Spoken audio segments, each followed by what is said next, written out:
Sun டிவியில் telecast ஆகிட்டு இருக்க எதிர்நீச்சல் சீரியல் வர 8ஆம் தேதியோட முடிவடையுது. மேலும் சீரியலை ஏன் இவ்வளோ சீக்கிரமாக முடிக்கிறாங்க, அதுக்கு பின்னாடி அவங்களுக்கு எவ்வளோ ப்ரெஷர் இருந்திருக்கு அப்படின்ற எல்லா விஷயத்தோட அப்டேட்ஸுமே கிடச்சிருக்கு. கடந்த 2 வருஷமாக சன் டிவியில் சக்ஸஸ்ஃபுல்லாக போயிட்டுருக்க எதிர்நீச்சல் இப்போ 700 எபிசோட தாண்டி போயிட்டுருக்கு. இந்த நிலையில் வர 8ஆம் தேதியோட இந்த சீரியல் முடிவடைகிறதா இருக்குது. இதுக்கு முன்னாடி எதிர்நீச்சல் சீரியல் டிஆர்பி வைஸ் டாப் ரேட்டிங்கில் இருந்ததுக்கு முக்கியமான காரணமே ஆக்டர் மாரிமுத்து தான். மாரிமுத்து இறந்து போனதுக்கு அப்புறமா அவரை ரீப்ளேஸ் பண்ணுறதுக்கே நிறைய டைம் எடுத்துக்கிட்டாங்க. அந்த டைமில் சீரியலோட டிஆர்பி டவுன் ஆயிடுச்சு அப்படின்னு சொல்லலாம். மாரிமுத்துக்கு பதிலாக பல ஆக்டர்ஸை ரீப்ளேஸ் பண்ணலாம் அப்படின்னு டிஸ்கஸ் பண்ணிட்டு இருந்தாங்க.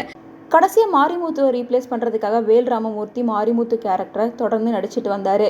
ஆரம்பத்தில் யாருமே அதை விரும்பி பார்க்கல அப்படின்னாலும் நாளாக அவரோட ஆக்டிங்க்கு அப்படின்னு சொல்லி தனி ரசிகர்கள் உருவாக ஆரம்பிச்சிட்டாங்க. என்னதான் எதிர்நீச்சல் சீரியல் நல்லா போயிட்டு இருந்தாலும் மாரிமுத்துவோட கேரக்டர் ரீப்ளேஸ் பண்ணது பலருக்குமே பிடிக்காம தான் இருந்துச்சு. அவரோட கேரக்டருக்காக மட்டுமே சீரியல் போயிட்டுருக்கு அப்படின்ற மாதிரி இருந்துச்சு. ஆனால் எதிர்நீச்சல் சீரியல் டைரக்டரான திருசெல்வம் பொறுத்த வரைக்கும் ஒவ்வொரு கேரக்டருக்கும் தனியான இடம் கொடுக்கணும், ஒவ்வொருத்தரையும் ரசிக்கணும் அப்படின்ற மாதிரி தான் எதிர்பார்த்துட்டு இருந்தாரு. ஸோ மாரிமுத்து சாரோட இறப்புக்கு அப்புறமா சீரியல் கொஞ்சம் கொஞ்சமாக டவுன் ஆக ஆரம்பிச்சது.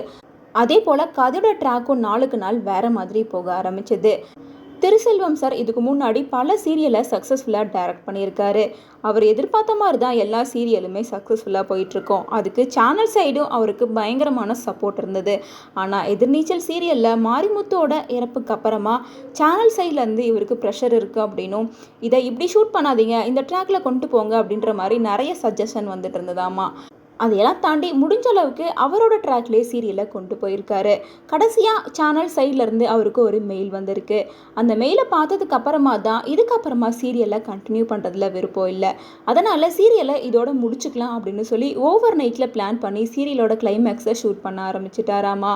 ஸோ எதிர்நீச்சல் சீரியலை இவ்வளோ சீக்கிரமாக முடிக்கிறதுக்கு காரணம் இதுதான் அப்படின்ற மாதிரி இந்த விஷயம் தான் இப்போ சோஷியல் மீடியாவில் வைரலாக பேசப்பட்டுட்டு வருது.